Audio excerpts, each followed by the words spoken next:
Hello friends, welcome back. आज हम देखेंगे फूड फैक्ट्रीज, जहां बड़ी मशीनों की मदद से खाने की चीजें तैयार करी जाती हैं, जिन्हें हम रोजाना अपने जीवन में खाते हैं। ये फूड प्रोसेस इतनी कमाल की होती हैं कि जितनी बार इन्हें देखो उतनी ही नई लगती हैं। वीडियो बनाने में हमने काफी मेहनत करी है, सिर्फ आपके एक छोटे से लाइक के लिए। तो चलिए करते हैं शुरू। Amul butter making process. Bharat में बटर मतलब अमूल बटर, जिसे लोग अलग अलग चीजों पर लगाकर खाते हैं। ये पिघलता हुआ मक्खन खाने के स्वाद को और ज्यादा टेस्टी बना देता है। आइए देखते हैं सबसे फेवरेट अमूल बटर को आखिर फैक्ट्रीज में कैसे बनाया जाता है। तो दोस्तों, अमूल बटर बनाने की शुरुआत होती है भारत के अनेकों गाँव से, जहां अमूल कंपनी के मिल्क कॉर्पोरेटिव सोसाइटी में किसान अपना दूध लेकर आते हैं और रोजाना 2 करोड़ लीटर दूध अमूल की गाड़ियों में फैक्ट्री तक पहुंचाया जाता है। अब फैक्ट्री में पहुंचने पर सबसे पहले तो दूध की जांच करी जाती है, जिसके पास होने के बाद दूध को बड़े बड़े टैंक में स्टोर कर दिया जाता है और शुरू होती है अमूल बटर बनाने की प्रोसेस। मिल्क से पहले तो बैक्टीरिया को अलग किया जाता है मशीनों की हेल्प से, और फिर शुरू होता है सेपरेशन और पास्चुराइजेशन। इस प्रोसेस में दूध से क्रीम अलग हो जाती है।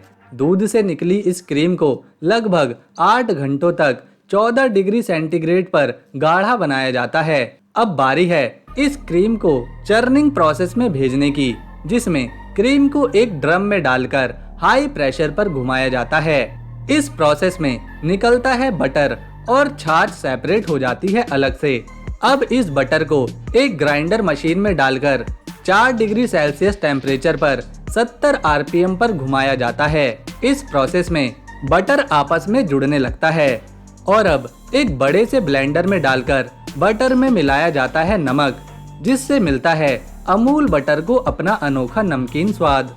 दोस्तों, अब बटर बनकर रेडी हो चुका है, जिसकी टेस्टिंग के लिए इसके सैंपल कलेक्ट करके इसे एक बार क्वालिटी चेक के लिए जरूर भेजा जाता है। जब ये बटर अपनी क्वालिटी पास कर लेता है तो बारी आती है पैकिंग प्रोसेस की, जिसमें एक ऑटोमेटिक मशीन अमूल बटर के पेपर को बिछाती है और एक एडवांस मशीन की नोजल से ये बाहर निकलता है, जिसे रोबोटिक मशीन एक रेक्टेंगल शेप में काटती रहती है। साथ में लगी पैकिंग मशीन इसे अमूल बटर की बाहरी पैकेट में पैक कर देती है। Centre fruit making process. दोस्तों, पहले के टाइम में च्युइंगम को पेड़ों के तनों से निकालकर बनाया जाता था, लेकिन जब यह दुनिया भर में फेमस हुई तो इसकी डिमांड तेजी से बढ़ने लगी और फिर शुरू हुआ सेंटर फ्रूट जैसी च्युइंगम को फैक्ट्री में बनाने का सफर। सबसे पहले magnesium steroid, sugar free sweetener, edible colour और फूड कलर को एक मिक्सर में डालकर मिक्स किया जाता है। इसमें मिठास लाने के लिए इसमें ऊपर से शुगर सिरम को ऐड करते हैं। कुछ घंटों तक ये सारी चीजें मिक्स होती रहती हैं।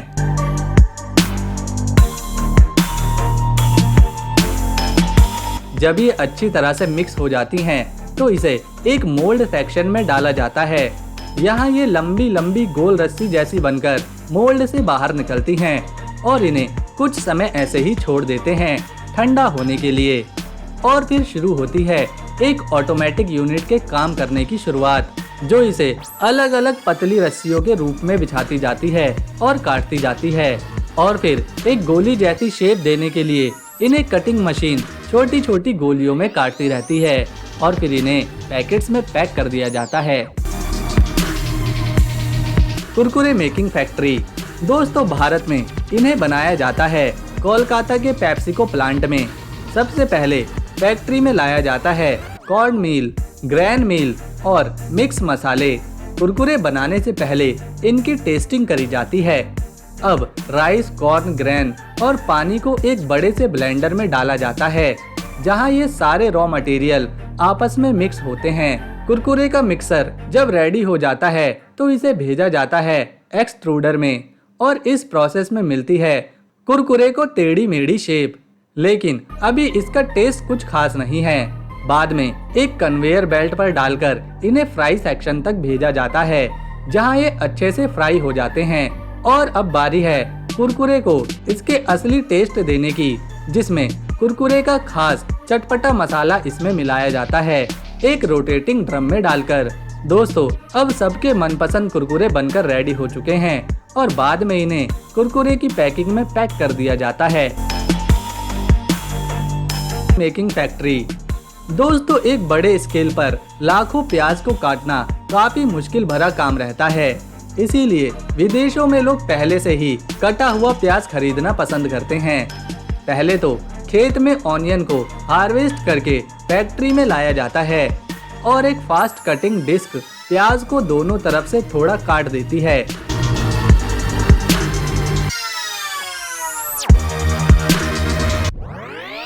एक स्पेशल शेप की रॉड से सभी प्याज के छिलके उतार दिए जाते हैं और फिर इन्हें एक बार वर्कर लाइन पर भेजा जाता है, जहां वर्कर्स उन प्याज को निकालकर प्रोसेस करते हैं जो मशीन में नहीं हुई होती। अब बारी है इन्हें शावर पैनल के नीचे रखकर पानी से क्लीन करने की। जब प्याज अच्छे से क्लीन हो जाती है, तब वर्कर्स इन्हें अलग अलग साइज के रिंग कटर पाइप में डाल देते हैं और ये मशीन प्याज से कई रिंग काटती रहती है।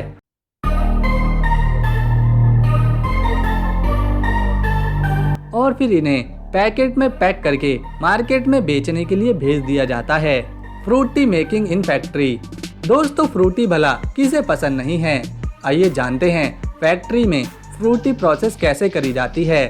इसे बनाने के लिए पहले तो मैंगो फार्म से मशीनों की हेल्प से मैंगो हार्वेस्ट किए जाते हैं। फिर बारी है आम की छोटी डंडी को अलग करने की, लेकिन इस काम को ग्लव्स पहनकर किया जाता है, क्योंकि इससे निकलने वाला लिक्विड आम और हाथ को नुकसान पहुंचा सकता है। अब बारी है मैंगो को फैक्ट्री में ले जाने की, जहां पहले तो इन्हें अच्छे से पानी से क्लीन किया जाता है। दोस्तों, अब बारी है इन मैंगो को प्री हीटिंग और सॉफ्टनिंग प्रोसेस देने की, जिसमें इन्हें गर्म पानी के कंटेनर में 3 से 5 मिनट तक रखा जाता है। इस प्रोसेस में मैंगो पर मौजूद पॉलीफिनॉल ऑक्सीडेंट्स निकल जाता है और इस प्रोसेस से मैंगो का कलर भी इम्प्रूव हो जाता है। अब बारी है इन सभी मैंगो को वर्कर लाइन पर भेजने की, जो जरा से भी खराब आम को निकालकर अलग कर देते हैं। अब बारी है डिस्टोनिंग प्रोसेस की, जिसमें एक मशीन आम के छिलके उतारती है और गुठली भी अलग करती है। अब ये आम जाते हैं एक एक्सट्रैक्टर मशीन के अंदर, जहां शुरू होती है इसके जूस बनने की प्रोसेस। इस मशीन से 2 तरह के जूस बनते हैं, एक तो विद पल्प और दूसरा विदाउट पल्प। अब एक डीग्रेसिंग यूनिट में डालकर इस जूस को 90 से 95 डिग्री सेल्सियस टेम्परेचर पर 10 से 15 मिनट तक रखा जाता है। इस प्रोसेस में जूस से एयर पार्टिकल और ऑक्सीजन निकल जाते हैं और जूस जल्दी खराब नहीं होता। अब बारी है होमोजीन्स प्रोसेस की। इसमें इस जूस को बड़े बड़े टैंक में डालकर 20 से 25 मेगापास्कल प्रेशर से मिक्स किया जाता है, ताकि सारा जूस एक तरह का टेक्सचर दे। इतना होने के बाद बारी है स्टेरिलाइजेशन प्रोसेस की, जिसमें जूस में मौजूद बैक्टीरिया को मारा जाता है। इससे जूस कई दिनों तक खराब नहीं होता। और अब इस रेडी मैंगो जूस को बड़े बड़े टैंक्स में स्टोर करके रख लिया जाता है, ताकि जब सीजन ना हो तब भी यह मैंगो जूस बेचा जा सके। लास्ट में बॉटल में भरने से पहले इसमें आर्टिफिशियल फ्लेवर ऐड करने पड़ते हैं, क्योंकि कुछ समय बाद ये जूस अपना फ्लेवर खोने लगता है, इसीलिए ये आर्टिफिशियल फ्लेवर इसमें ऐड किए जाते हैं। Sprite making process. दोस्तों, फैक्ट्री में स्प्राइट बनाने के लिए पानी को कार्बोनेट किया जाता है और फिर इस पानी में शुगर, एसिडिटी रेगुलेटर, प्रिजर्वेटिव और फ्लेवर को ऐड कर दिया जाता है। जब ये सारी चीजें एक टेम्परेचर पर अच्छे से मिक्स हो जाती हैं, तो उसे स्प्राइट की बोतल में भरकर पैक कर दिया जाता है। तो दोस्तों, अगर आपको हमारी ये वीडियो पसंद आ गई तो इसे अपने परिवार और घर के साथ शेयर जरूर करें। हम मिलेंगे अगली बार ऐसी ही एक और नई वीडियो के साथ। तब तक के लिए गुड बाय।